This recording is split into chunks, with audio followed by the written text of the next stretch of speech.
Question number 42। Salary कितनी थी? 4 5। अच्छा जी, income from capital gain separate block securities. कल हमने माइनस क्यों नहीं किया था? क्योंकि नॉर्मल रिजीम में से सेपरेट ब्लॉक का लॉस माइनस नहीं कर सकते। अच्छा, एक और इनकम कल हमने निकाली थी, income from capital gain separate block disposal of immovable property. ये किसी को याद हो? डिस्पोजल ऑफ इमूवेबल प्रॉपर्टी के ऊपर जो है वो कितना गेन आ रहा था? नहीं यार, 1 मिलियन नहीं आ रहा था मेरे भाई। 1 मिलियन को हमने मल्टीप्लाई कर दिया था 3/4 से, 7,50,000 आ रहा था। अच्छा जी, अब आप अगर सवाल की तरफ मूव करें, ये वर्किंग 1 थी, ये वर्किंग 2 थी और ये वर्किंग 3 थी। अच्छा भाई,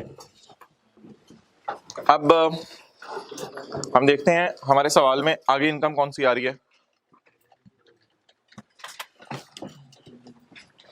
तो मोहतरम, इसने बाहर के मुल्क के अंदर जाके एक इनकम कमाई है जो, अच्छा आपका टेस्ट का सिलेबस होगा चैप्टर 7 और 5। ओके, 7 सैलरी वाले ना, चैप्टर 7 और 5 मैं मुकम्मल बात कर दी है मैंने, चैप्टर 7 और चैप्टर 5, इसमें कोई झोल नहीं है बाद में। अच्छा जी, ये मैं बता दूंगा इंशाल्लाह कल आपको। पॉइंट 3, इन जून 2020, जून के आखिरी महीना यानी साल का आखिरी महीना, तो यार मैं पेज 388 पे हूं ना। Sagir independently developed learning courses. उसने क्या डेवलप किए? Learning courses, independently developed learning courses for sale through web based market place, यानी इंटरनेट के जरिए उसने वो लर्निंग कोर्सेज अब आगे चलाने हैं, मैनेज्ड बाय अ कंपनी। वो web based market place company manage कर रही है, सिचुएटेड आउटसाइड पाकिस्तान। तो बाहर की कंपनीज असल में इंटरनेट होस्टिंग कर रही होती हैं, यानी आपको एक जगह प्रोवाइड कर रही होती है जहां जाके आप लेक्चर जो है वो यहां से रिकॉर्ड करा के बाहर ऑनलाइन डिलीवर करें। ऑन 25 जून 2015, 25 जून 2020 आगे आ जाए ना फर्स्ट रो में। ऑन 25 जून 2020 ही रिसीव्ड $4260, या रिसीव्ड लिखा हुआ है, he received $4260 in his dollar account from sale of these accounts, in accounts को बेच के, इन courses को बेच के, मतलब accounts कहां से आ गया? From these courses.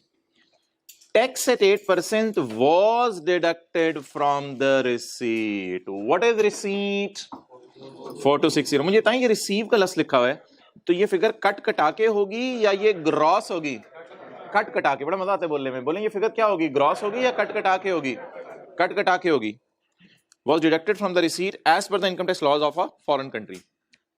मोहतरम, इसको डिविडेंड आपने नहीं कह देना, जिस तरह डिविडेंड पे टैक्स कटता है उसी तरह इस पे भी टैक्स कटा है, लेकिन आपको पता है ये फॉरेन इनकम है और फॉरेन इनकम्स पे जो टैक्स कटता है उसका टैक्स माफ होता है, तो इसका इंशाल्लाह हम टैक्स क्रेडिट निकालेंगे, इसका हम टैक्स क्रेडिट निकालेंगे। तो ये फॉरेन इनकम है जिसका हमने टैक्स क्रेडिट निकालना है और इस पे हमने सगीर को क्या माफ करना है मोहतरम? टैक्स फिर माफ करना है। लेकिन यार सवाल में ना डेटे में कुछ चीजें मिसिंग है।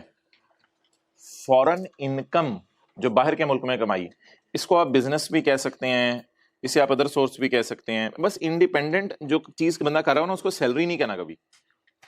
इंडिपेंडेंट का मतलब होता है ये काम खुद चला रहे या कहीं नौकर है, ये काम खुद चला रहे, तो इसको आप सैलरी में बस नहीं डालना। अब आगे आपकी मर्जी है, बिजनेस में डाल दें, अदर सोर्स में डालें, मेरा नहीं ख्याल है कि आपको इतना पनिश करेगा इस बात पे। तो मैं इसको चले बिजनेस में डालता हूँ। इंडिपेंडेंटली इसने एक नया काम शुरू किया। तो सवाल ये है कि जब कभी भी इनकम को इनकम में डालना है तो कभी भी नेट नहीं डालना, हमेशा ग्रॉस डालना है।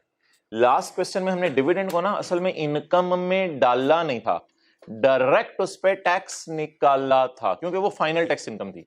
लेकिन ये तो बाहर के मुल्क में आप एक काम शुरू कर दिया आपने, ये तो आपकी नॉर्मल इनकम है। फाइनल टैक्स इनकम तो हमने एक ही पड़ी हुई है, डिविडेंड, तो ये आपकी नॉर्मल इनकम है। तो नॉर्मल इनकम को नॉर्मल तरीके से ट्रीट करते हैं। लेकिन मोहतरम मैंने इनकम में आया नहीं डालना होता, मैंने इनकम में कमाया डालना होता है, और ये आया है, मुझे क्या चाहिए? कमाया। अच्छा, अब पहले जो है वो मैं इसको पाक रुपीज में कन्वर्ट कर लेता हूँ। इसे ग्रॉस करके भी पाक रुपीज में कन्वर्ट किया जा सकता है, पहले भी पाक रुपीज में कन्वर्ट किया जा सकता है, आपकी मर्जी है, जैसे मर्जी करें। मैं इसको क्या कर रहा हूँ, पहले वर्किंग नंबर 4 बनेगी ना हमारी, मैं पहले इसे पाक रुपीज में कन्वर्ट कर रहा हूँ। लेकिन याद रखिएगा ये नेट है, ये क्या है? नेट है। अच्छा जी, नेट अमाउंट है। तो मुझे बता दें कितनी है जी? 4260 4260। मोहतरम रेट लेना होता है जिस दिन ट्रांजैक्शन हुई है। ट्रांजैक्शन किस दिन हुई है? 25 जून को। 30 जून का रेट इरेलीवेंट है, एवरेज रेट तो पता नहीं इसने अपनी तरफ से भी दिया है करने, इसको तो छोड़ें। तो 4260 डिवाइडेड बाय, सो डिवाइड कहाँ से आ गया, मल्टीप्लाइड बाय 168 जी 71680। No what is this? Cut कटा के पाक रुपीज में पहले क्या निकला था? कट कटा के फॉरेन करेंसी में 4260 और कट कटा के पाक रुपीज में, ठीक है जी। अब मुझे आप निकलवा दें ग्रॉस, अब मुझे आप निकलवा दें ग्रॉस। अब 715680 को पकड़ें, ये पाक रुपीज में 92% है, ये फॉरेन करेंसी में 92% है। एग्रीड और नॉट? अगर मैं फॉरेन करेंसी को मान लूं कि 92% है, क्योंकि लिखा हुआ टैक्स कट चुका है और रिसीव का लफ्ज भी लिखा हुआ साथ, अगर फॉरेन करेंसी को 92 मान लूं तो 92 वाली फॉरेन करेंसी को यूज करके 92 वाले पाक रुपीज ही निकलेंगे ना। तो इसका मतलब है ये 100% है या टैक्स कटने के बाद है? टैक्स कटने के बाद है। अब इसको अगर मैं कन्वर्ट करना चाहूं मोहतरम किस में? ग्रॉस में, तो डिविडेंड में ऐसी जरूरत नहीं पड़ी थी, डिविडेंड में ऐसी जरूरत नहीं पड़ी थी, लेकिन इस इनकम को हमने इनकम के फेस पे ऐड करना है, इसलिए ये भी जरूरत है। डिवाइडेड बाय 92 मल्टीप्लाइड बाय 100 जी 77791। अजीब सी फिगर आई है, हमारा ख्याल था शायद कोई अच्छी सी फिगर आएगी। अच्छा जी, इन दोनों का डिफरेंस भी टैक्स लिया जा सकता है, इन दोनों का डिफरेंस भी टैक्स ही है, क्योंकि ये किस पे पड़ी है? 92% पे। यार बोले आए हैं, होटल आए हैं तो बोले, पता चलता है मास्क भी हिलता है। बोले ये कितने % पे पड़ी है? ये नेट पे पड़ी है। हमें क्या मिल गई? ग्रॉस।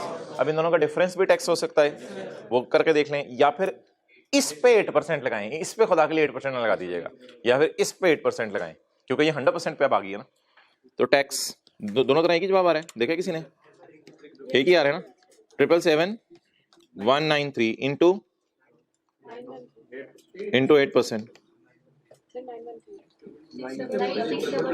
622 ओके।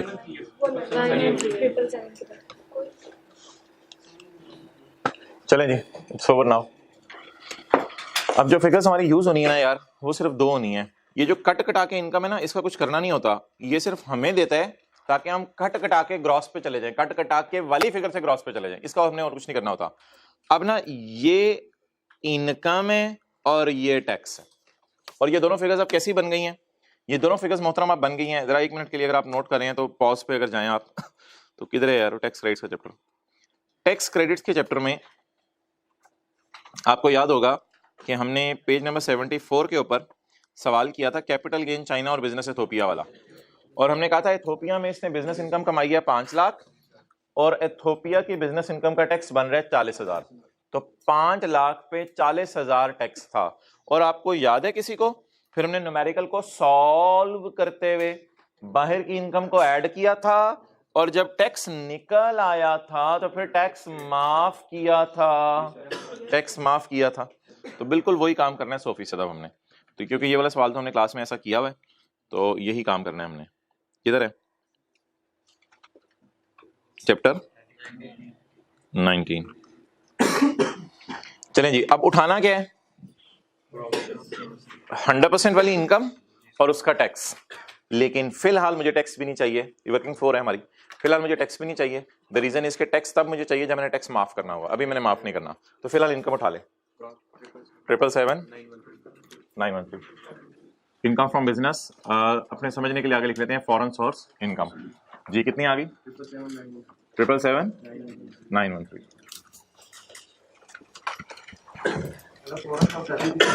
क्या? हाँ, वो दो शराइत पड़ी थी, अगर उन दोनों में वो ना फॉल करता फिर ऐड करते। अगर 2 बातें पड़ी थी ना, 2 सूरतों में माफ होती है, अगर वो सूरतें पूरी ना होती फिर ऐड करते। आ जाओ। हाँ जी, अच्छा भाई, इसके बाद सगीर ने ज़कात दी है। अच्छा भाई इधर आना यार, इधर देखो यार, असल में ना ओ भाई फुल टाइम टीचर अलाउंस नहीं भूल जाना, नॉन प्रॉफिट इदारे में काम करे, फुल टाइम टीचर है। अच्छा यार, एक बात मैंने आपसे करनी थी, ये सारा डाटा जो है ना यहाँ से यहाँ से लेके यहाँ तक ये इनकम फ्रॉम सैलरी का है, लेकिन इस सैलरी के डेटे में ये जो डेटा था ना, शेयर बेचे थे, ये income from capital gain separate block वाला था। अच्छा अच्छा, वो वर्किंग 3 ये थी जो कल मैंने की थी, जो आज हमने सुबह आते ही ऐड की थी, 750,000 याद है? वो ये वाला था, याद आ रहा है? 750,000 ये वाला था। कैमरा उधर लेके जाना, कोने तक लेके जाना। वो जो 750,000 आपको व्हाइट बोर्ड पे नजर आ रहा है ना, वो ये वाला 750 है। ले आओ इधर कैमरा। अच्छा, ये सैलरी हो गई। अच्छा, आगे मैंने आपको कहा था प्लानिंग किया करें। ये क्या है?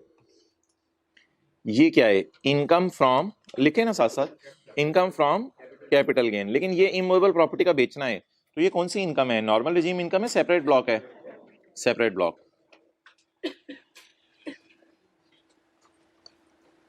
कभी दर पर दर, कभी इनके दर, कभी हाँ, मैं ये कह रहा था कि कभी आप इधर क्लास ले लिया करें, कभी घर में ले लिया करें, मतलब समझ गए होंगे आप। अच्छा जी, तो ये पहले 2 पॉइंट हो गए, तो कोई मसला नहीं, चला उधर भी इसी तरह टीचर नजर आएगा। तो आपने बस अपने आप को समझाना है और रूटीन बनानी है। पॉइंट 3 मोहतरम क्या है? Income from business. Income from business, normal regime वाली, foreign source income, foreign source income. अच्छा, और ये डिडक्टेबल अलाउंस है। ये क्या है? Deductible allowance. क्लियर? अच्छा, अब एक बात याद रखनी है यार, ये जो सेपरेट ब्लॉक इनकम्स है ना, इन पे टैक्स कैलकुलेट करना है। अभी हमने क्या करना है? टैक्स कैलकुलेट करना है। और यार इनकम फ्रॉम बिजनेस सिर्फ ये फॉरेन सोर्स नहीं है, जमा इसके साथ हमने लिख दिया फॉरेन टैक्स क्रेडिट भी देना है, इसके साथ हमने फॉरेन टैक्स क्रेडिट भी देना है। अच्छा, अब ना प्लान कर लें न्यूमेरिकल के फॉर्मेट में आके, यार हमारी क्या क्या चीजें रह गई हैं। किधर है चैप्टर 20? अब न्यूमेरिकल के फॉर्मेट में आके जरा प्लान कर लेते हैं कि हमारी क्या क्या चीजें रह गई हैं। फॉर्मेट खुद ही बता दिया करेगा। एक चीज मैंने फॉर्मेट में नहीं डाली हुई क्योंकि वो इतनी कॉमन नहीं है। वो 50 सवाल हैं चैप्टर 19 के, तो 50 में से एक सवाल में आई हुई है जो हम कर रहे हैं, फुल टाइम टीचर अलाउंस। वो मैंने फॉर्मेट में जानबूझ के नहीं डाला हुआ, कोई इतनी इंपॉर्टेंट चीज नहीं है। अच्छा मोहतरम, ये हेड्स ऑफ इनकम तक हम पहुंच गए हैं, बल्कि ये देखिए हमने सेपरेट ब्लॉक इनकम्स भी डाल ली हैं। अब सिर्फ हमने थोड़ी देर में क्या करना है? सेपरेट ब्लॉक इनकम्स निकालनी है। अब जो जो काम मैंने करना है मैं वो आपके सामने हाईलाइट कर रहा हूँ। सिक्योरिटीज का गेन हमें निकालने की जरूरत नहीं, क्योंकि वो लॉस आया था और वो ऑलरेडी 0 के साथ पड़ा हुआ है। तो हमने निकालना होगा इमूवेबल प्रॉपर्टी का गेन।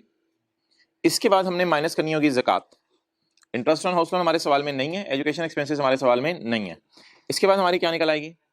इसके बाद हम जाएंगे और जाके क्या निकालेंगे? Tax liability. अब हमने माइनस क्या करना है जी? Foreign tax credit. 61 to 63 का टैक्स क्रेडिट नहीं है। सेपरेट ब्लॉक में हमने सिक्योरिटीज का टैक्स ऐड नहीं करना, क्योंकि सिक्योरिटीज पे क्या आया है? लॉस आया है। लेकिन जब सेपरेट ब्लॉक में इमूवेबल प्रॉपर्टी का टैक्स आएगा वो हम ऐड करेंगे। डिविडेंड के ऊपर जो है वो हमारा टैक्स बनता नहीं, तो ना ये लाइन आएगी और ना ये लाइन आएगी। एम्प्लॉयर ने हमारी सैलरी के ऊपर टैक्स काटा हुआ है, इसलिए ये वाली लाइन जरूर आएगी। इससे नीचे वाली लाइन मैंने आपको पढ़ाई नहीं हुई, और इन द एंड कोई टैक्स क्रेडिट डिसअलाउ हुआ नहीं, तो इसलिए मोहतरम 1 2 3 4 5 6 7 लाइनों में इंशाल्लाह हमारा सवाल खत्म होने वाला है। अच्छा, अगली बात, एक बीच में और चीज आ गई, फुल टाइम टीचर अलाउंस। अब ये जो फुल टाइम टीचर अलाउंस है ना, इसकी तरतीब के बारे में ना लॉ में खामोशी है। लॉ में खामोशी है। इसकी तरतीब लॉ ने जरूर बताई हुई है। ऑर्डर जिसको हमने पढ़ा था, तरतीब of tax credit. Foreign tax credit पहले देना है, इसको प्रायोरिटी देनी है नंबर 1, और फिर क्या माइनस करना है? 61 to 63 का टैक्स। अब फुल टाइम टीचर अलाउंस के बारे में 2 फिरके हैं। कुछ लोग कहते हैं फुल टाइम टीचर अलाउंस अब यहाँ माइनस कर लें, कुछ कहते हैं फुल टाइम टीचर अलाउंस ऊपर ही माइनस कर लें। बहरहाल आई के अपने फुल टाइम टीचर अलाउंस ऊपर माइनस किया है। अब आपको मेरे से ये सवाल पूछने की जरूरत नहीं कि फॉरेन टैक्स क्रेडिट आपने कहा था पहले माइनस कर लिया करें। और भाई एक अजीब सा टैक्स क्रेडिट है जो अगर आप नीचे भी माइनस कर दें तो आई के आपके नंबर नहीं काटेगा, क्योंकि लॉ में करने उसके बारे में कुछ नहीं कहा हुआ। तो बहरहाल फॉरेन टैक्स क्रेडिट से ऊपर मैं माइनस कर दिया करूंगा। बोले बोले फुल टाइम टीचर अलाउंस। बहरहाल इससे टैक्स लाइबिलिटी में जरूर फर्क पड़ेगा। अगर आप इधर माइनस करें तो जवाब और आएगा, इधर माइनस करें तो जवाब और आएगा। बहरहाल लॉ में हमेशा लूप होल्स रहते हैं, तो इससे परेशान होने की जरूरत नहीं। Okay, come back on chapter 19। अब ये जो 2 की स्पीड पे सुन रहे होते हैं ना, इनको ऐसी बातें समझ नहीं आती हैं, अजीब से पता नहीं क्या प्रोग्राम रखा हुआ है इन्होंने।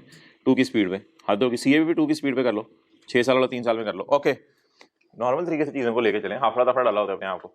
ओके, आ जाए जी तरफ। अब न्यूमेरिकल के फॉर्मेट पे आज नहीं जाऊंगा मैं, क्योंकि अब मैं देख के आ गया हूँ क्या क्या चीज़ें हैं। अब ये मेरी आ जाएगी जी टोटल इनकम। अब जरा फिगर्स जल्दी निकलवा देना, टाइम नहीं है यार। फिगर्स जल्दी। 4897 913, ये मेरी आगे टोटल इनकम। इसमें से माइनस कर दें मोहतरम 55, जल्दी जल्दी बताओ। 55 72 अच्छा मोहतरम, इसमें से अब आप माइनस करेंगे सेपरेट ब्लॉक इनकम, ये सिक्योरिटीज और डिस्पोजल ऑफ इमूवेबल प्रॉपर्टी। तो सिक्योरिटीज तो मोहतरम इस सवाल के अंदर है ही नहीं। चलो चल है तो लॉस आ गया है, छोड़ने पर आ जाए फर्स्ट रो में आ जाए। लेस बोले इनकम फ्रॉम सेपरेट ब्लॉक कौन सी? डिस्पोजल ऑफ इस 7,50,000 पे वही रेट है या सेपरेट रेट है? सेपरेट रेट है। अभी भी ये टोटल इनकम आई है, अभी भी टैक्सेबल नहीं आई। एक मिनट, एक दफा बोलो, आप बोलो। 4822,913। अच्छा मोहतरम, इसके बाद हम माइनस करेंगे ज़कात, इसलिए मैंने न्यूमेरिकल के फॉर्मेट से घुमा के ले आया हूँ आपको एक दफा जी। ज़कात 6874, ये ना सवाल में सबसे आखिरी लाइन में दी हुई है। Taxable income 66,039। अच्छा यार, ये ना आप समझ लिया करें, आधा न्यूमेरिकल सॉल्व हो गया है, न्यूमेरिकल का फेस आधा सॉल्व हो गया है। अब हम किस तरह मूव करने लगे? अब हम चैप्टर 4 पे जाएंगे और चैप्टर 4 पे जाके टैक्स निकालेंगे। इसका अगर 75% आप लेंगे तो सैलरी से बहुत ज्यादा आएगी, इसलिए ये कौन सा टेबल लगेगा? सैलरी वाला टेबल लगेगा या कोई दूसरा? सैलरी वाला। सैलरी ज्यादा आएगी ना इससे बहुत ज्यादा, तो इसलिए अब सैलरी वाला टेबल लगवा दें। यार छोड़ो पर ये टेबल, मुझे बताओ क्या टैक्स निकाला हुआ है आप लोगों ने? निकाल लिया होगा कुछ लोगों ने। कौन सा टेबल लगा के? टेबल 2 लगा के। कितना? 348। कोई और कंफर्म कर दे, हाथ खड़ा कर दे। 348307। ओके, टेबल 2 लगा के टैक्स निकला है। चले आप लोग भी यहाँ तक नोट कर लें, मैं आपको आधा मिनट दे रहा हूँ। हाँ हाँ, क्या इसमें, क्या घर में भी आप लोगों ने सॉल्व किया हुआ है, और क्या करना है जान लेनी इसकी।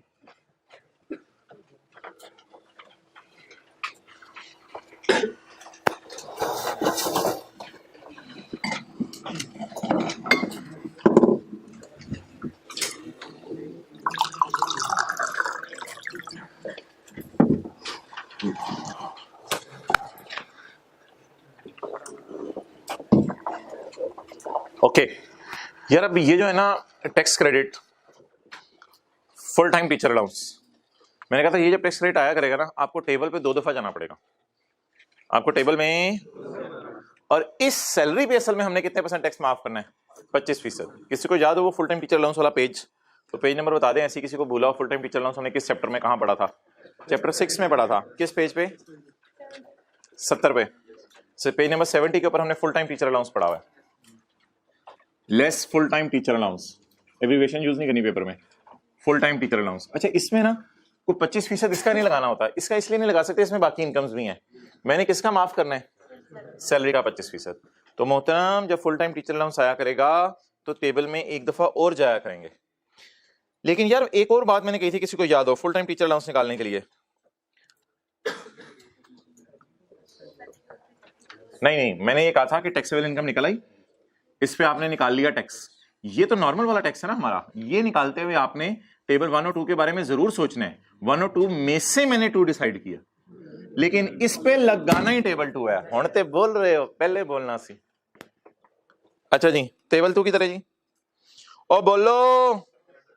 ओके ओके गाइस, क्या हो गया? इनकम फ्रॉम सैलरी जी मोहतरम कहाँ है? Page number 34। इनकम सैलरी से कहाँ से आगे? पुराना हो गया ना, मिलता नहीं है, ड्रामे कर रहा है, थोड़ा सा मस्ती कर रहा है हमारे साथ। Page number 6, serial number. Salary देखें, सैलरी कहाँ आ रही है ना? ओ 3 नहीं देखना सफे के, वो लेफ्ट 4 मिलियन देखें कहाँ आ रहा है? 6 सीरियल में आ रहा है। चलें जी, 6 सीरियल में आ रहा है। मैंने किसे आके देखा 6 सीरियल में? 4045,000 को। 4045,000 पे टैक्स निकालूंगा मैं टेबल 2 का सीरियल 6 लगा के। 370,000 प्लस 20% ऑफ 5 नहीं 5 और 5 है, 5 और 5 क्या आया? 479,000। इसका कितने फीसद टैक्स माफ करना है? 25%। इसका 25% टैक्स माफ करना है। ये 25% आपको टेबल से नहीं मिलेगा, ये 25% आपको टैक्स क्रेडिट्स के चैप्टर के पेज नंबर 70 से मिलेगा। ये 25% आपको टेबल से नहीं मिलेगा। टेबल ने अपना काम यहां तक दिखाया है, आगे अपना काम कुर्सियां दिखाएंगी। सॉरी, हाँ जी, 119। Okay guys, 119,750। आप मोहतरम न्यूमेरिकल के फॉर्मेट में हम नजर मार के आए थे। 2 टैक्स क्रेडिट देने होते हैं, फॉरेन टैक्स क्रेडिट और 61 to 63। फॉरेन ही है, 61 to 63 का नहीं है। तो इसी पर अब आप चल जाएं, फॉरेन कंट्री की बातें होने लगी हैं। लेस, पहले इसमें बता दें सब टोटल। 228,557। अब अगेन यार इसमें थोड़ा सा इख्तलाफ राय है कि फॉरेन टैक्स रेट देते हुए आपने इस फिगर को यूज करना है या इस फिगर को यूज करना है। मैं इस फिगर को यूज कर रहा हूँ, लॉ ने कोई गाइडेंस नहीं दी हुई। Less foreign tax credit, less foreign tax credit. जहां लॉ में गाइडेंस ना हो, दो बच्चे डिफरेंट सोल्यूशन कराएं, ऑनर हो जाता है। फॉरेन टैक्स क्रेडिट, यार फॉरेन टैक्स क्रेडिट किसी को याद है? लोअर ऑफ, हमें वर्किंग नहीं कर रहा, एक सफा आप लोगों ने रखा हुआ था ताकि पता चले एक सफे पे आप कैसे पूरा करते हैं। अच्छा, वर्किंग में जाने की जरूरत नहीं है, इधर ही करते हैं। लोअर ऑफ फॉरेन टैक्स और पाकिस्तान टैक्स, किसी को याद है फॉरेन टैक्स कितना था? किसी माई के लाल को, किसी वालदा के रेट को याद है टैक्स कितना था फॉरेन टैक्स? 62233। वर्किंग फोर्स आया था ना, 62233 वर्किंग फोर्स आया था, 62233। और 228557। अगर ये मेरा टैक्स है, मेरी सारी इनकम्स पे 3376039, अगर ये टैक्स मेरी सारी इनकम्स पे है तो बताओ मेरी इस इनकमी पे कितना बनता है? 777913 जी, 52664 जी। सोल्यूशन में कोई एरर तो नहीं? यही वाली फिगर्स चली है ना, घर में ट्राई की नहीं? कितने लोगों को पता है यही वाली फिगर्स चल रही है सोल्यूशन में? अच्छा, 62233, पता चले वो फिगर गलत निकली, सारे आगे गलत हो रहा है। 62233 पेपर में उसके मार्क्स नहीं कटते, बस जहां ये गलती हुई है उसके मार्क्स कट जाते हैं फिर। 62233। अच्छा, एक चीज आपको मैं बता दूं, लोअर, ओ सॉरी लोअर 526664 और 62233 लोअर 52। अच्छा, एक बात मैं आपको बता दूं कि अक्सर बच्चे ऐसा करते हैं कि घर में ना चैप्टर 19 का जब भी उन्हें न्यूमेरिकल दिया जाए, घर में ना सिर्फ यहाँ तक न्यूमेरिकल करते हैं बस। अब उनको जब जहाँ तक पहुँच जाते हैं ना तो उनको 100% यकीन होता है कि ये फिगर मेरी गलत है, 100% यकीन होता है उनको ये फिगर मेरी गलत है, क्योंकि ऊपर कोई ना कोई गलती होगी, मैं इंसान हूँ। तो जानवर तो वही है ना क्लास में, तो इंसान है, तो इंसान है तो गलती होगी, तो फिर ऊपर से नजर में आप कहते हैं कोई ना कोई गलती तो होगी। अब आप इस जगह फौरन चले जाते हैं सोल्यूशन खोलने, सोल्यूशन खोल के पहले ये वाली गलती में अपनी सही करते हैं। ये वाली गलती जब अपनी सही कर लेते हैं तो फिर आप कहते हैं आगे क्या करना, आगे देख लेता हूँ। तो मेजॉरिटी स्टूडेंट्स इससे आगे देखते हैं, तो फिर ICAP भी उनको देखता है, फिर वो देखना माइंड करते हैं। अच्छा जी, तो ये हमारा नॉर्मल टैक्स रेजिम फारिग हो गया, उसमें से हमने टैक्स टुक्स माफ कर दिए। ठीक है, कितने लोगों ने वैसे ऐसा ही किया था? क्योंकि एक दो हाथ खड़ा करके बता दें, मान गए, एक भाई मान गए। अच्छा, बाकी भी थोड़ा थोड़ा मानेंगे, जरा प्रेशर डालें तो। अब ये नेट टैक्स आ गया, net of what? Net of tax credits, net tax. लेकिन यार ये नॉर्मल रिजीम का ही है, ये ग्रॉस टैक्स था नॉर्मल रिजीम का, ये टैक्स रेट माफ करके आ गया कितना? 175,893। अब टैक्स किसका ऐड करना है? सेपरेट ब्लॉक का और फाइनल रिजीम का। सेपरेट ब्लॉक हमारी इनकम कौन सी है मोहतरम? ये 750,000 वाली, इसका हमने टैक्स ऐड करना है। Add tax on disposal of immovable property, immovable property के बेचने पे जो टैक्स बनता है। अब ना देखना पड़ेगा जरा वर्किंग को जी। वर्किंग में कितनी इनकम आई थी हमारी? 7,50,000। अब हम जाएंगे कैपिटल गेन के चैप्टर पे, और कैपिटल गेन के चैप्टर में अब हमने ऊपर वाला डब्बा नहीं देखना, ये ऊपर वाला डब्बा ना गेन के लिए था, वो कल हमने यूज कर लिया था। अब नीचे वाला डब्बा देखने 750,000 5 मिलियन से कम में, देख लें ऊपर आए हुए हैं तो, और देख लें ऊपर आए हुए हैं तो 750,000 5 मिलियन से, तो 750,000 पे कितने % लगाएंगे? 3.5 तो 3.5 3.5 7,50,000 जरबे 3.5 26,250। ओहो, टैक्स में तो टैक्स ऐड होगा ना, ये नॉर्मल का टैक्स है, ये सेपरेट ब्लॉक का टैक्स है। न्यूमेरिकल के फॉर्मेट में मैंने येलो में चीजें हाईलाइट की थी, वो जरा नजर मारें न्यूमेरिकल के फॉर्मेट में। वो किधर है? चैप्टर 20। हाँ जी, फॉरेन टैक्स रेट दे दिया, और दे दिया फुल टाइम टीचर अलाउंस दे दिया, डिस्पोजल ऑफ इमूवेबल प्रॉपर्टी का टैक्स ऐड कर लिया, एक फिगर माइनस करें, सवाल खत्म। जो सैलरी पे आपका टैक्स कट चुका है, यकीन नहीं आता ना, चलते चलते सवाल खत्म हो गया। आ गया यकीन? ओके ठीक है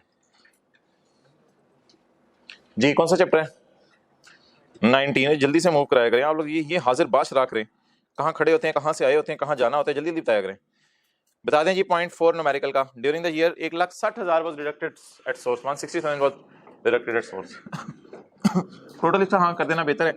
इसका नाम है total tax liability. Petrol pump बंद है टोटल का, टोटल टैक्स उससे खुला। टोटल टैक्स लायबिलिटी कितना हो गया जी? 202,143। आगे क्या करें जी? लेस टैक्स डिडक्टेड, बोलो डिडक्टेड बाय हमारा शहजादा एम्प्लॉयर जी, बोले 1 लाख। ये जो बाहर के मुल्क में टैक्स कटा होता है ना, ये कहीं एंड पे माइनस नहीं होता, इसका टैक्स माफ होता है। ये ना कि बाहर के मुल्क में भी टैक्स कटा हुआ था वो भी माइनस करें, वो इसका वो पूरा माइनस नहीं होता, वो दो फिगर्स में से लोअर करके माइनस होता है जी। 42143।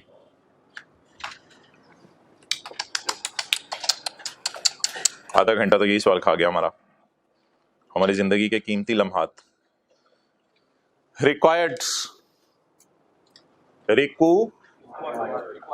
रिक्वायर्ड क्या है ये requirement? Compute the taxable income and net tax payable by Sagir, या नेट टैक्स पेएबल की जगह net tax refundable to Sagir. आप बता दें। अच्छा ये क्या लिखा होता है यार? Show all relevant exemptions, exclusions and disallowances. जिन चीजों को भी आप एक्सक्लूड कर रहे हो उन्हें शो करो। कल आपको याद है हमने कहा था इंश्योरेंस प्रीमियम सॉरी वो क्या कहते हैं, हॉस्पिटलाइजेशन माफ है, लेकिन उसे डैश डाल के हम शो करते हैं। बोनस मिल जाता है अगले साल का, हम उसे डैश डाल के शो करते हैं कि अगले साल बोनस मिला है, तो हमारे साल का नहीं है। तो वो जो फिगर्स को डैश डैश डाल के शो कर रहे होते हैं ना, वो डैश इसी फिक्रे की पैदावार है। अब सवाल ने क्या मांगा है वैसे फिलहाल? टैक्सेबल नेट टैक्स पेएबल टू आ रहा है या रिफंडेबल फ्रॉम गवर्नमेंट आ रहा है? तो यहां लिख दें वो लास्ट इसने लिखा हुआ है net tax payable by Sagir या टैक्स पेएबल टू गवर्नमेंट, जो भी आपने लिखना है यहां लिख दें।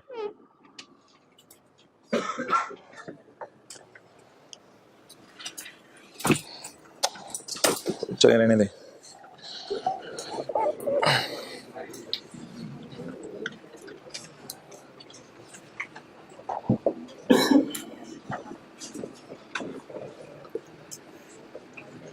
ओके आ जाए भाई। तो मोहतरम ये क्या था?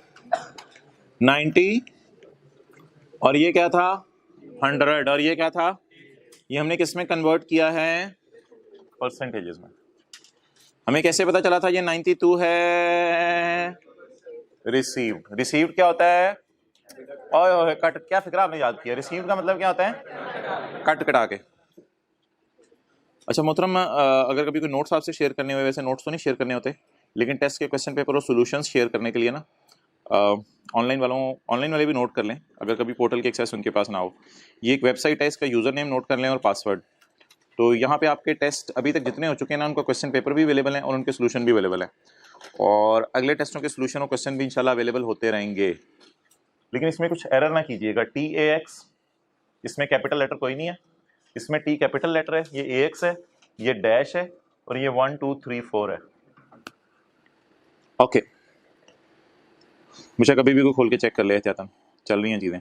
अच्छा वापस आ जाए यार बिजनेस के चैप्टर पे। और टेस्ट का सिलेबस मैंने ऑनलाइन में शायद बिजनेस के पहले 4 लेक्चर भी बता दिए थे। बिजनेस के पहले 4 लेक्चर कोई नहीं होंगे, बस चैप्टर 7 और 5 है टेस्ट में। 7 का न्यूमेरिकल आ जाएगा सैलरी का, और चैप्टर 5 है डेफिनेशंस का, उसमें से कुछ आ जाएगा।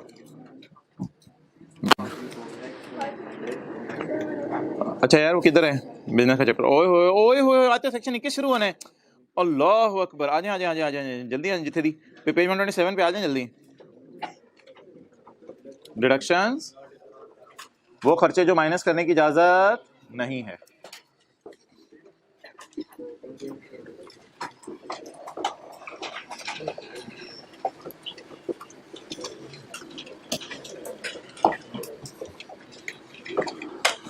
कौन सा चैप्टर है बिजनेस का?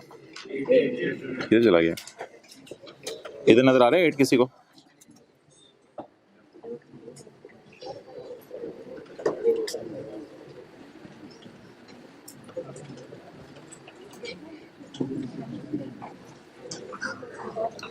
अच्छा यार ये कॉन्सेप्ट है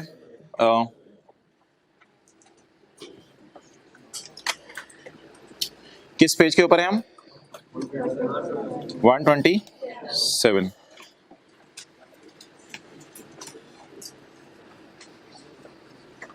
अच्छा आपने ना बड़ी गौर से ये बात सुननी है। हमारे टैक्सेस जो है ना, टैक्सेस वो 2 किस्म के होते हैं। टैक्सेस कितने किस्म के होते हैं? ये कौन पे करता है? जरा सफे के टॉप पे देखें, कौन पे करता है? बिजनेसमैन। बिजनेसमैन कौन होता है? जो कारोबार चला रहा हो। तो राइज वाले अगर कारोबार कर रहे हैं, या फिलिप्स वाले, या डॉलेंस वाले अगर कारोबार चला रहे हैं, या PTCL बहुत बड़ा सेटअप जहन में ले आए कारोबार चला रहे हैं, तो ये लोग अपने बिजनेसेस में कोई एक टैक्स पे करते होंगे या कई टैक्स पे करते होंगे? चलो डॉलेंस वालों की बात करते हैं।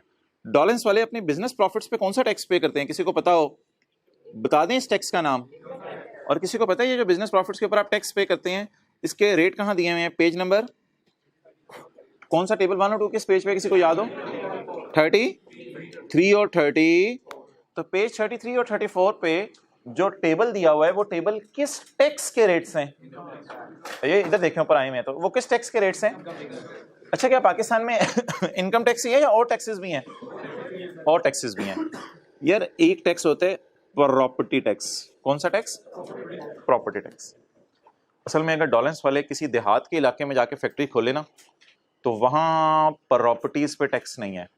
चाहे आप 10 कनाल की ले लें, चाहे 15 कनाल की ले लें, बल्कि हुकूमत खुश होती है, ठीक है यार देहात में जाके आपने कोई काम शुरू किया। लेकिन अगर आप अर्बन एरिया में ना, शहर में आके कोई प्रॉपर्टी खरीदें, तो हुकूमत वहाँ कहती है 10 मरले की है, आपने फैक्ट्री लगाई तो ज़्यादा टैक्स नहीं बनता, कम दे दो। कनाल की है तो और ज़्यादा दे दो, 2 कनाल की है तो और ज़्यादा दे दो। तो ये डिपेंड करता है एरिया के ऊपर। मोहतरम, इसका ताल्लुक इनकम फ्रॉम प्रॉपर्टी के चैप्टर में जो घर किराए पे देके हम टैक्स देते हैं उससे कोई ताल्लुक नहीं है इसका। और इसको मिक्स नहीं करना। ये लफ्ज इनकम फ्रॉम प्रॉपर्टी टैक्स नहीं है, ये लफ्ज है सिर्फ प्रॉपर्टी टैक्स। और प्रॉपर्टी टैक्स का मतलब समझने से पहले अगर हम अगला टैक्स पढ़ ले तो शायद बात समझ आ जाए। Token tax. अब अगर डॉलेंस वाले हैं, उनके सेल्स मैनेजर के पास भी गाड़ी है, प्रोडक्शन मैनेजर के पास भी गाड़ी है, बल्कि आपने तो सैलरी का चैप्टर पढ़ा हुआ है, तो एम्प्लॉयर अक्सर एम्प्लॉय को गाड़ी देता है। तो एम्प्लॉयर ने एम्प्लॉय को गाड़ी दी हुई है, तो एम्प्लॉयर ने जब एम्प्लॉय को गाड़ी दी है तो एम्प्लॉयर भी गाड़ी का टोकन टैक्स भरेगा। यानी साल के एंड पे आपको पता होगा एक्साइज के दफ्तर में जाके गाड़ी को हर साल टोकन रिन्यू करवाना पड़ता है। तो वो भी गाड़ी की इंजन कैपेसिटी पर डिपेंड करता है। कोई 2000 सीसी गाड़ी है उसका टोकन टैक्स ज्यादा होगा, कोई 1500 सीसी गाड़ी है उसका टोकन टैक्स कम होगा। तो जिस तरह बड़ी गाड़ी पे ज्यादा टोकन टैक्स, छोटी गाड़ी पे कम टोकन टैक्स, इसी तरह डॉलेंस वाले अगर 2-3 जगह शहर में प्रॉपर्टीज ले लें, जहां फैक्ट्रीज खोल लें, तो फिर डॉलेंस वालों को भी उन प्रॉपर्टीज पे क्या देना पड़ेगा?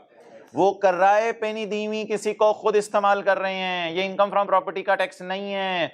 ये क्या टैक्स है? प्रॉपर्टी के मरलों पर टैक्स। और हो सकता है शायद वही फैक्ट्री आप देहात में जाके खोलते तो प्रॉपर्टी टैक्स आपको बच जाता, लेकिन वही फैक्ट्री आपने शहर में खोली, शहर पोल्यूट कर रहे हैं आप, तो आपको वहां प्रॉपर्टी टैक्स देना पड़ जाएगा। तो प्रॉपर्टीज पर टैक्स होता है। शायद कोई बंदा इधर बैठा हुआ हाथ खड़ा कर दे, मुझे भी घर में प्रॉपर्टी टैक्स का नोटिस आया है कि घर में ये 3-4 लोगों ने हाथ खड़ा कर दिया है। तो कुछ लाहौर में भी ऐसे इलाके हैं जहां आप घर बना लें तो लाहौर वाले कहते हैं कि यार आपकी प्रॉपर्टी है, हालांकि इन्होंने किराए पे नहीं दी हुई, नहीं दी हुई किराए पे, तो इन्होंने किराए पे नहीं दी हुई। वो किराए की वजह से नहीं आता, किराए पे दें ना दें उससे कोई फर्क नहीं पड़ता। तो किराए पे ना भी दें तो वो टैक्स आपको देना पड़ता है। दैट इज कॉल्ड एज बोले प्रॉपर्टी टैक्स। तो एक टैक्स है जिसका नाम क्या है? Property tax.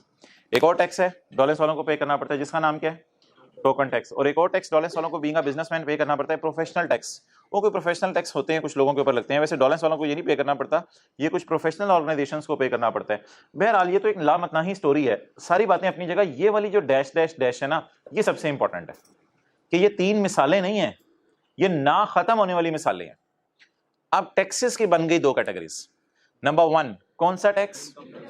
नंबर 2 दूसरा। ना ना ना ना ना, दूसरे की मिसालें नहीं याद करनी आपने, बस एक लफ्ज याद कर लेने आपने पेपर पॉइंट ऑफ व्यू से। क्या? वो उधर देखे ना येलो वाला, क्या क्या याद कर लेना? Income tax. इसके अलावा सारे टैक्सेस इधर आ जाएंगे, जो मर्जी आप बिजनेस में पे करें। अब खुशी की नहीं, सेल्स टैक्स का जरा अलग ही मैकेनिज्म है, वो हमने अलग से पढ़ना है। अब इन दोनों के बारे में रूल क्या है यार? ये नॉट अलाउड है, ये बिजनेस का खर्चा माइनस नहीं हो सकता, और ये सारे टैक्सेस अलाउड है, ये माइनस करने की इजाजत है। तो ये आप नोट कर लें। किस पेज पे आप इस वक्त? 127 पे।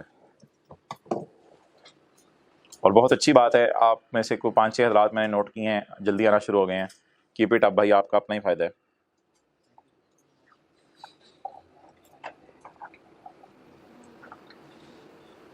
तो घरों में जाके आपने मशवरा किया, अपनी तरतीब बनाई है। कोई किधर है? कल लेट आया था, खड़े हो जो। फिर रात को ही नहा के सो गए थे, कुछ हिम्मत की है इन्होंने, कोई ना कोई अरेंजमेंट किया है, नाश्ता भी अपने साथ ही रख के सो गए थे। बड़ा ज़बरदस्त ये कुछ अरेंजमेंट करने पड़ेंगे इस तरह के भाई, ऐसे नहीं काम चलेगा।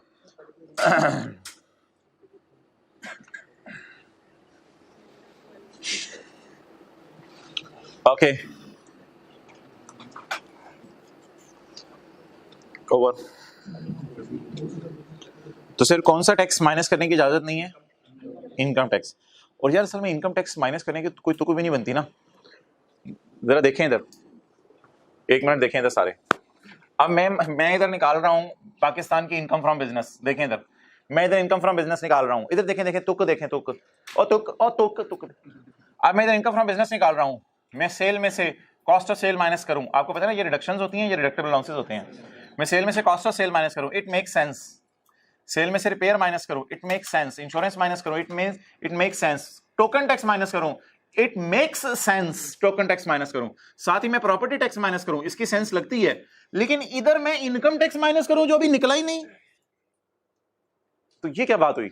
इसलिए लॉ मेकर ने ना, बड़ा अकलमंद लॉ मेकर ने कहा यार इनकम टैक्स खर्चा नहीं होता, वो तो अभी आपने इनकम निकालनी है, फिर उस पे टैक्स निकलेगा। वो ये इनकम पे टैक्स नहीं थे, टोकन टैक्स, प्रॉपर्टी टैक्स। अब लॉजिक समझ आ गई? जरा बता दें इनकम टैक्स माइनस करने की इजाजत क्यों नहीं है? अभी तो निकला ही नहीं यार, अभी तो इसमें कैपिटल गेन ऐड होना है, 10 ऐड होना है, फिर कहीं जाके इनकम टैक्स निकलना है। तो इनकम टैक्स बिजनेस का खर्चा, बाकी सारे टैक्सेस बिजनेस के खर्चे हैं।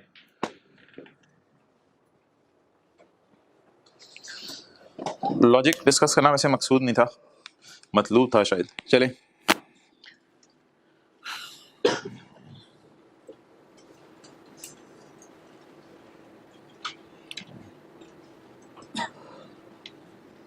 जी भाई, पेज 127 सेक्शन 21 डिडक्शंस, वो खर्चे जो आप माइनस नहीं कर सकते। Following deductions will not be allowed under that income from business. Any cess, any rate or any tax paid by the businessman, paid by the, इस चैप्टर में पर्सन से मुराद एम्प्लॉयर नहीं होगा, क्यों वापस आ जाए एम्प्लॉयर एम्प्लॉय के चैप्टर से, बिजनेसमैन होगा पर्सन से मुराद। एनी सेस टैक्स का नाम होता है, रेट भी टैक्स का नाम होता है, अगर कोई डिफरेंट नाम होता है मैं खुद बताता। Any tax paid by the businessman in Pakistan, अभी इसको छोड़े, इन पाकिस्तान। किसी को पता है पाकिस्तान में जो टैक्स पे किया जाता है, that is paid on profits of business. वो कौन सा टैक्स है? Income tax. वो टैक्स जो बिजनेस पे किया जाता है, कई क्लासों से हम निकाल रहे हैं, न्यूमेरिकल शुरू करते थे, business capital gain the source निकल के नीचे टैक्स निकाल लेते थे। वो टैक्स जो बिजनेस पे किया जाता है, उस टैक्स का नाम क्या है? Income tax. यार अल्लाह इसका भला करे,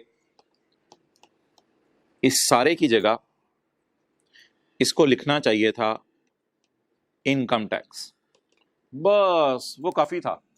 लेकिन शायद ये ना इनकम टैक्स की डेफिनेशन देने लग गया। जरा इनकम टैक्स की डेफिनेशन देखते हैं वो क्या देना चाह रहे हैं। कहते हैं ये कौन सा वाला टैक्स है? इट इज अ टैक्स, नहीं इसकी डेफिनेशन पढ़े ना। अब ये तो इसका नाम है, it is a tax paid by the businessman in Pakistan that is paid on the profits of business. हमने कहा को खुल के बात करो। कहते हैं असल में ना ये कैलकुलेट किया जाता है as a percentage of profits. आपको पता है टेबल 1 में आप प्रॉफिट्स होते हैं, उन पे परसेंटेज लगाते हैं कैलकुलेटर पे, तो फिर वो टैक्स निकलता है। तो कहते हैं वो टैक्स जो बिजनेस के प्रॉफिट्स पे दिया जाए, वो टैक्स माइनस करने की इजाजत नहीं। हमने थोड़ी देर के लिए सोचा, हमने कहा वो तो इनकम टैक्स होता है। कहते हैं हाँ तुम सही पहुंच गए। हमने कहा हम पहुंची भी सरकार। कहते नहीं, तो वो टैक्स जो असल में ना, ये पॉइंट आसान सा है, बच्चों को समझ नहीं होगी तो हम मसला आ जाता है अंग्रेजी पढ़ के। वो टैक्स जो किन प्रॉफिट्स पे दिया जाता है? बिजनेस के प्रॉफिट्स पे दिया जाता है। कहते हैं वो माइनस नहीं कर सकते। हमने कहा वो इनकम टैक्स होता है। कहते हैं हाँ वो आप माइनस नहीं कर सकते। तो हमने कहा इसके अलावा बाकी टैक्सेस, गाड़ियों पे भी पे करते हैं हम, प्रॉपर्टीज पे भी पे करते हैं हम, प्रोफेशनल टैक्स वो कर लो माइनस। वो बिजनेस के प्रॉफिट्स पे नहीं दिए जाते, क्योंकि बिजनेस में लॉस भी आ जाए तो गाड़ी का टोकन लगवाना पड़ेगा। बिजनेस में लॉस भी आ जाए तो प्रॉपर्टी अगर शहर में खरीद ली तो आपको प्रॉपर्टी टैक्स देना पड़ेगा। वो बिजनेस के प्रॉफिट्स पे डिपेंडेंट नहीं होता। ये टोकन टैक्सेस गाड़ियों के बिजनेस के प्रॉफिट्स पे डिपेंडेंट नहीं होते। गाड़ी का टोकन लगवाना ही लगवाना है हर साल। और जो टैक्स बिजनेस के प्रॉफिट्स पे डिपेंडेंट होता है, लकीली उस टैक्स का नाम क्या है? Income tax. वो टैक्स माइनस करने की इजाजत नहीं है। नीचे डब्बे वाली बहस आपने अभी नहीं पढ़नी, बस वो जो मैंने आपको डायग्राम बना दी, इट इज एनफ। अच्छा यार, ये जो फॉरेन कंट्री में टैक्स पे होता है, ये भी आप मुझे बता दें, जो फॉरेन कंट्री में टैक्स पे होता है, इसकी भी आप बहस कर लें। ये जो लकीली खुला हुआ है, शुक्र है आज, ये जो फॉरेन कंट्री में टैक्स पे किया आपने ये 777,913 में से एज अ डिडक्शन माइनस किया है या इस पे टैक्स माफ किया है? अगर ये डिडक्शन होता ना तो फिर यहां माइनस ना होता, फिर आप लिखते बाहर के मुल्क में कमाया इतना, टैक्स पे किया इतना, और फिर दोबारा यहां माइनस ना हो सकता। लेकिन इसे कहते हैं डिडक्शन और इसे कहते हैं टैक्स क्रेडिट। तो बता दें, बाहर के मुल्क में भी अगर इनकम टैक्स पे कराए, एक तो पाकिस्तान का इनकम टैक्स पढ़ लिया ना मैंने, अब कौन सा टैक्स उसने लिखा हुआ है? फॉरेन। अगर बाहर के मुल्क में भी कौन सा टैक्स पे कराएं, इनकम टैक्स। ये तो शुक्र है भी बिजनेस इनकम। बाहर के मुल्क में अगर इनकम टैक्स पे कराए तो वो भी खर्चा नहीं है। अगर वो खर्चा नहीं है तो फिर इसी फिगर को यहां लिख दो जरा ना। इस चैप्टर का कॉन्सेप्ट भी समझिए, डिडक्शन नॉट अलाउड क्या होती है। इस मिसाल से आपको बड़ा अच्छा समझ आया होगा। डिडक्शन, इस वजह से यही फिगर इधर आ जाएगी। फिर ये कहां माइनस करें, हाँ एंड पे इसका टैक्स माफ कर दो अगर आपने करना है, वो अलग बात है। लेकिन बिजनेस का खर्चा नहीं है यार, ये डिडक्शन नहीं है, डिडक्टेबल अलाउंस नहीं है, टैक्स क्रेडिट है ये। तो हम फिलहाल से क्या कह रहे हैं कि बाहर के मुल्क में जो टैक्स पे किया उसका कोई फायदा ही नहीं है। नहीं नहीं, उसका फायदा तो मिलेगा, लेकिन जो बाहर के मुल्क में टैक्स पे किया वो डिडक्शन नहीं है। डिडक्शन क्या होती है, जो टोटल इनकम से पहले पहले ही माइनस हो जाए। तो पाकिस्तान में भी इनकम टैक्स पे कर दें या बाहर के मुल्क में भी इनकम टैक्स पे कर दें, दोनों सूरतों में ये क्या नहीं है, बिजनेस का खर्चा नहीं है। बिजनेस बाद में कहीं नीचे जाके माइनस आपने करना है, वो आपकी मर्जी है।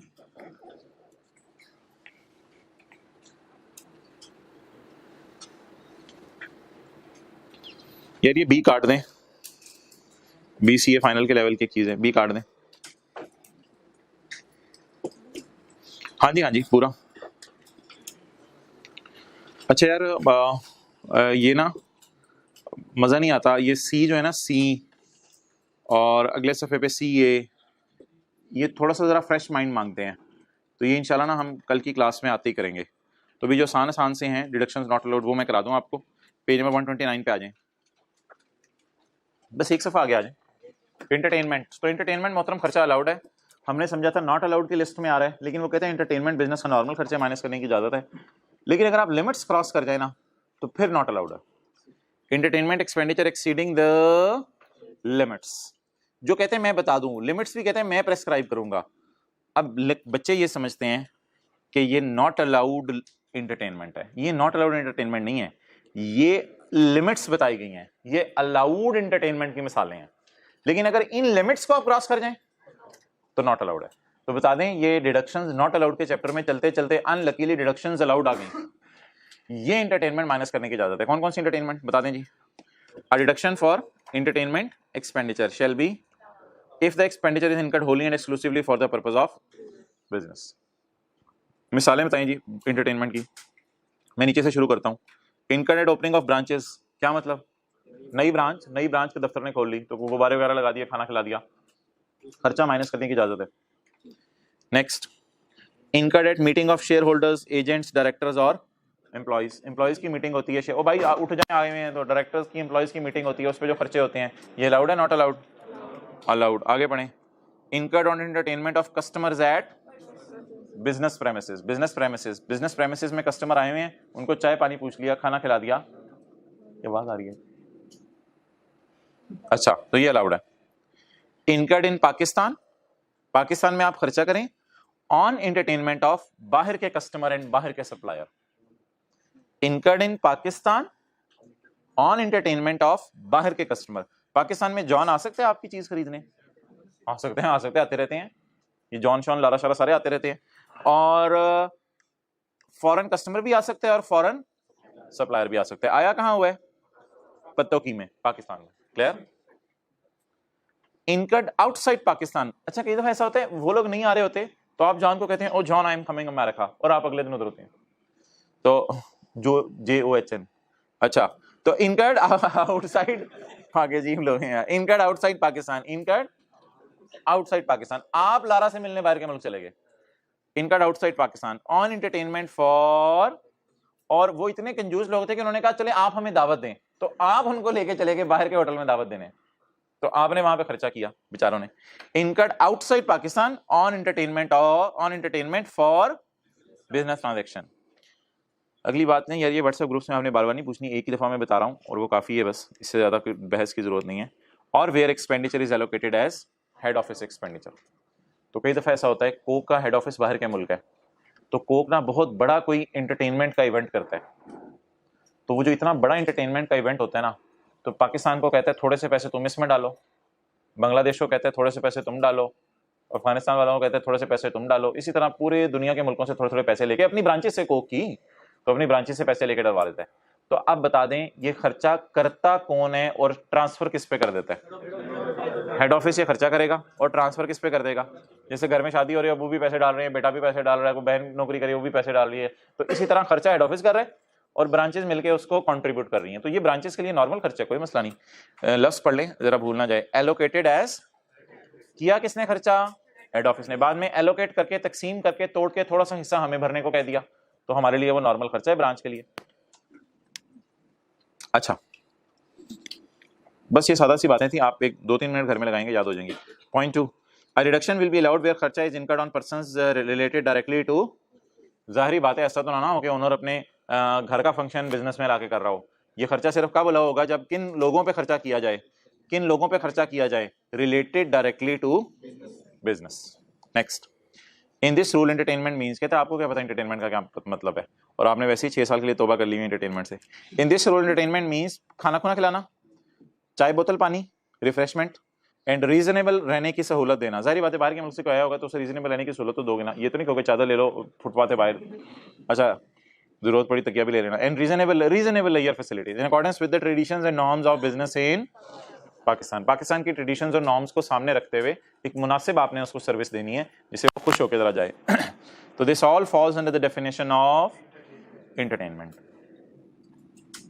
अच्छा, अगला बड़ा आसान सा कॉन्सेप्ट है और बड़ा मजे का कॉन्सेप्ट है कि आपने बड़े गौर से सुनना है।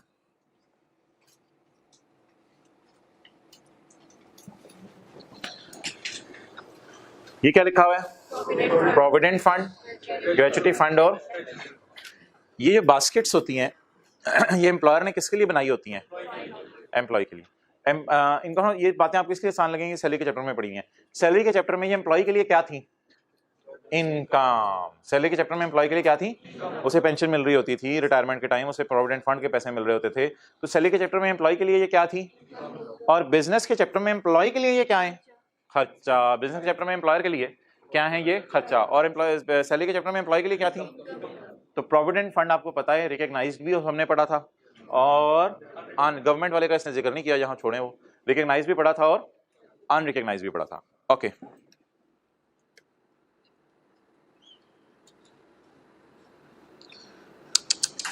पढ़ लें, पूरा पढ़ें जरा।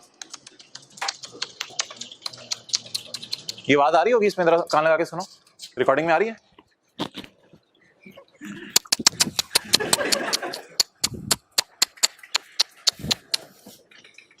बंद कर दें, बंद कर दें। यहां तो it makes sense but it doesn't make sense. Why? बोले बोले बोले। अगर एम्प्लॉयर ने एम्प्लॉय को रिटायरमेंट के टाइम पे प्रोविडेंट फंड के पैसे देने हैं और एम्प्लॉयर ने इस अरेंजमेंट को कमिश्नर से प्रूव रिकॉग्नाइज करा लिया हुआ है, तो लॉ मेकर को सखावत शो करके कहना चाहिए क्योंकि तुमने इनको रिकॉग्नाइज करा लिया इसलिए खर्चा माइनस करने की इजाजत होनी चाहिए। लेकिन यहां अजीब सा लफ्ज क्या लिखा हुआ है? खर्चा माइनस नहीं हो सकता। और यहां तो चलें बात समझ आ रही है कि हुकूमत ने कहा था इन फंड्स वगैरह को रिकॉग्नाइज कराया करो कमिश्नर से, हमने रिकॉग्नाइज नहीं कराया, उसका नुकसान एम्प्लॉय को मेरे ख्याल से ये हुआ था कि अनरिकॉग्नाइज से उसे जब ग्रेचुटी मिली थी तो लोअर ऑफ 75,000 और 50% ऑफ अमाउंट रिसीव माइनस हुई थी, तो बड़ा थोड़ा बेनिफिट हमने उसे दिया था। बहरहाल छोटी बहुत सैलरी के चैप्टर की बातें थी। कौन सा अच्छा एम्प्लॉयर लग रहा है आपको, जो फंड को रिकॉग्नाइज करा ले या अनरिकॉग्नाइज रखे? बोले, जो अनरिकॉग्नाइज रखे वो बुरा एम्प्लॉयर लग रहा है और जो रिकॉग्नाइज रखे वो अच्छा एम्प्लॉयर लग रहा है। लेकिन लॉ मेकर दोनों पे एक ही तीर चला रहा है और क्या कह रहे हैं? दोनों को खर्चा माइनस करने की इजाजत नहीं है। लेकिन ये जो पहला वाला है ना, इसको थोड़ी इसने रिलैक्सेशन दी, पहले वाले को थोड़ी रिलैक्सेशन दी। इसने कहा यार तुम्हें खर्चा माइनस करने दूंगा, एक कंडीशन पूरी कर दो, तुम्हें खर्चा माइनस करने दूंगा, एक कंडीशन पूरी कर दो। हमने कहा कंडीशन क्या है यार? डिडक्शन, बट एक्सपेंस का मतलब डिडक्शन ही है ना। एक्सपेंस का मतलब क्या है भाई? डिडक्शन। आप ये ना कहीं कोई नया लफ्ज डाल दिया मैंने। Deduction not allowed, but deduction is if effective arrangements are made for tax deduction, if effective arrangements are made for। अच्छा पहले जरा बात करते हैं इफेक्टिव अरेंजमेंट्स क्या होते हैं। आपने अब्बू को सुबह सुबह उठाया, अब्बू आपको याद होगा आज भाई की शादी है। अब्बू ने कहा हाँ मैंने तेरे पे डाला हुआ था काम, तो मुझे तो बस ठीक है चलो मैं चला जाऊंगा तैयार होकर इंशाल्लाह। सूट देखो मेरा पड़ा हुआ है। जी अब्बू आपका सूट पड़ा हुआ है, वो आप टेंशन ना लें, अब्बू आज भाई की शादी पे जाना है आपने हमारे साथ। तो बेटा हाँ तेरे पे डाला हुआ था सारा। अब अब्बू जरा दोपहर को आपसे पूछ सकते हैं बेटा इफेक्टिव अरेंजमेंट दिखाओ जरा, इफेक्टिव अरेंजमेंट्स। तो आप क्या करेंगे? जाहिर बात है आप किसी पार्क में ले जाएंगे। कहाँ? पार्क बोलो, ट्राई करो, पार्क। पार्क आप किसी पार्क में ले जाएंगे, पार्क में लाके अबू ये टेंट देखने लग रहे हैं, वो देखें वो कुर्सियों के ढेर लगे पड़े हैं, वो देखें वो देखें आ गई हैं, अभी थोड़ी देर में चिकन पहुंच रहा है यहाँ पे, मुर्गियां खुद आएंगी यहाँ पे इंशाल्लाह, मेरा प्लान से बन चुका हुआ है। तो ये क्या आप अबू को शो कर रहे हैं? नहीं नहीं, अपनी हकीकत नहीं, इफेक्टिव अरेंजमेंट्स। ये क्या अबू को शो कर रहे हैं आप? Effective arrangements. अच्छा, अब हमने किनको इफेक्टिव अरेंजमेंट शो करने हैं? एफबीआर को। अब हमने किनको इफेक्टिव अरेंजमेंट शो करने हैं? एफबीआर को। एफबीआर वाले आएंगे और आके कहेंगे इस फंड को आपने क्या कराया हुआ है? रिकॉग्नाइज या अप्रूव कराया हुआ है। अच्छा मुझे बता दें, कोई ऐसा सिनेरियो पड़ा था जिसमें फंड रिकॉग्नाइज या अप्रूव और फिर भी टैक्स लगना हो एम्प्लॉय पे? कोई ऐसा अरेंजमेंट? एक्सेलेंट एक्सेलेंट, बिल्कुल सही पहुंचे आप। ये इन लोगों को पहुंची हुई सरकार नहीं कहते, इनको कहते हैं अच्छे बच्चे। कोई ऐसा अरेंजमेंट था जिसमें कि प्रोविडेंट कोई भी फंड रिकॉग्नाइज कराया हुआ आपने, और रिकॉग्नाइज कराने के बावजूद भी एम्प्लॉय को इस पे टैक्स देना पड़ा हो, तो मोहतरम वो हमने पढ़ा था पेज नंबर 102 के ऊपर कि अगर आप अप्रूवल करा रहे हैं बोर्ड से तो 3 लाख तक माफ है, ऊपर टैक्स देना पड़ेगा। मैंने आपको एक मिसाल दे दी जहां चीजें अप्रूव करा लें फिर भी टैक्स देना पड़ता है। क्लियर? अब फर्ज कर लें यही सिनेरियो है, यही सिनेरियो है। तो इस सिनेरियो के अंदर एम्प्लॉय को अगर रिटायरमेंट के टाइम पे मिलने हैं 7 लाख, एम्प्लॉय को रिटायरमेंट के टाइम पे कितने मिलने हैं? 7 लाख। उनमें से कितने पैसे जो है वो माफ हो जाएंगे? 3 लाख। उसमें से कितने पैसे माफ हो जाएंगे? 3 लाख। और टैक्सेबल कितने होंगे? 4 लाख। इन 4 लाख पे टैक्स कब कटेगा? ओ भाई उधर क्यों देख रहा है यार? इन 4 लाख पे टैक्स कब कटेगा? जब एम्प्लॉय रिटायर हो रहा होगा। जी बिल्कुल, इस 4 लाख पे टैक्स कब कटेगा? जब एम्प्लॉय रिटायर हो रहा होगा। तो रिटायरमेंट से पहले, शाम को शादी थी, आपने दोपहर को वाले साहब को साबित किया था कि मैंने अरेंजमेंट किए हुए हैं, तो रिटायरमेंट से 2-4 साल 6 साल पहले जब आप उसके लिए पैसे अलग करके बास्केट में रखी जा रहे थे, तब आपको हुकूमत को साबित करना पड़ेगा मैंने अरेंजमेंट किए हुए हैं कि मैं इसका टैक्स काटूंगा। अब हुकूमत कहेगी कैसे अरेंजमेंट किए हुए हैं? उसका तरीका ये होगा कि आप लेके जाएंगे और अपनी ऑर्गेनाइजेशन में एक चार्टर्ड अकाउंटेंट बैठा होगा, उससे मिलवा देंगे, या हुकूमत को कहेंगे यार ये फलां बंदा है, टैक्स निकालना आता है, ये हमारे पैनल के ऊपर मौजूद है, हम इसे फोन करके टैक्स निकलवा लेते हैं। और हुकूमत, आपको याद है पिछले साल वो रशीद नौकरी छोड़ के गया था, हाँ हाँ वो आप ही का एम्प्लॉय था, तो हुकूमत उसका भी टैक्स आपको याद है हमने काट के आपको जमा करवाया था? हाँ बिल्कुल बिल्कुल, उसका भी जो टैक्स बनता था ग्रेचुटी के ऊपर जो अप्रूव कराई थी एफबीआर से, आपने हमें टैक्स काट के जमा करवाया था। तो हुकूमत ये हमारे अरेंजमेंट है। अब आप इन अरेंजमेंट से मुतमईन हो गए? हुकूमत ने कहा हाँ, अब हमें लगता है कि आप जो है वो अक्लमंद हो, होशियार हो, आप टैक्स काटा करोगे एम्प्लॉइज का। अगर ये सारा आप हुकूमत को साबित कर दें तो जो पैसे एम्प्लॉयर एम्प्लॉय के लिए इस मद में अलग करके रख रहा है बास्केट्स में, आने वाले दिनों में मैं बताऊंगा इनकी भी एम्प्लॉयर ना बास्केट्स बना के रखता है। ये मैंने बात आपसे नहीं की थी, मैंने सिर्फ बास्केट की बात इधर की थी। एम्प्लॉयर्स इनकी भी बास्केट बना के रखता है, क्योंकि एम्प्लॉयर को पता होता है रिटायरमेंट के टाइम पे इतने हैवी पैसे मैं कहां से लाऊंगा, तो थोड़े थोड़े करके ना एम्प्लॉयर पैसे इन बास्केट्स में डालता रहता है एम्प्लॉय के लिए हर साल। अच्छा, तो अब बात क्या चल रही थी कि एम्प्लॉयर ने फंड जाके रिकॉग्नाइज करवा लिया हुकूमत से, एफबीआर से, कमिश्नर से, जिस मर्जी से। वक्त आया रिटायरमेंट का, रिटायरमेंट के वक्त एम्प्लॉय का टैक्स कट गया या कटेगा? शादी हो गई या शाम को होगी? होगी। अरेंजमेंट पहले दिखाने पड़ेंगे या स्पॉट पे दिखाने पड़ेंगे? पहले दिखाने पड़ेंगे। रिटायरमेंट के टाइम पे टैक्स, रिटायरमेंट के टाइम पे ग्रेच्युटी मिलेगी या मिल गई? मिलेगी। मिलेगी। रिटायरमेंट के टाइम पे टैक्स काटेंगे या अभी टैक्स काटेंगे? अभी टैक्स काट के क्या करना है यार उसको? रिटायरमेंट के टाइम पे टैक्स काटेंगे? अजीब बातें करें। रिटायरमेंट के टाइम पे टैक्स काटेंगे पैसे देते हुए या अभी काटेंगे? अरेंजमेंट कब दिखाने होंगे? रिटायरमेंट के टाइम पे या पहले दिखाने होंगे? वो अरेंजमेंट दिखाने का तरीका क्या होगा? क्या आप बताएं यार, अभी 2-3 मिसालें दी हैं कि हाँ पिछले लोगों से भी हम टैक्स काटते थे, हमने एक सीए को रखा हुआ है जिसे टैक्स काटना आता है, उसे कैलकुलेशंस आती हैं, ये सारे क्या हैं? अरेंजमेंट्स हैं। ये अरेंजमेंट्स अगर आप टैक्स वालों को दिखा दें तो वो क्या हो जाएंगे? सेटिस्फाई, कि जब कभी शादी होगी तो इंशाल्लाह मसला नहीं होगा, यानी जब कभी ये एम्प्लॉय रिटायर होगा तो इसका टैक्स कट के ही इसको मिलेगा पैसे। क्लियर? तो बता दें जी, 2 पॉइंट में पढ़ाने लगा हूं, पॉइंट नंबर ई और point number F.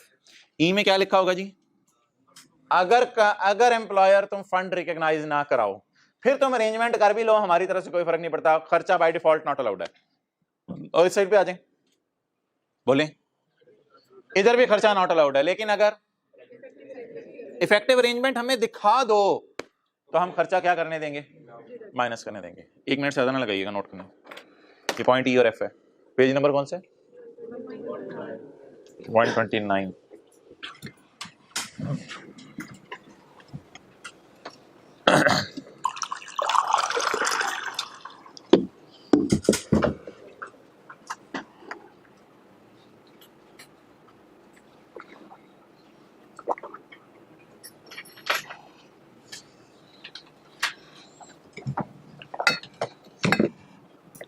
Okay, done.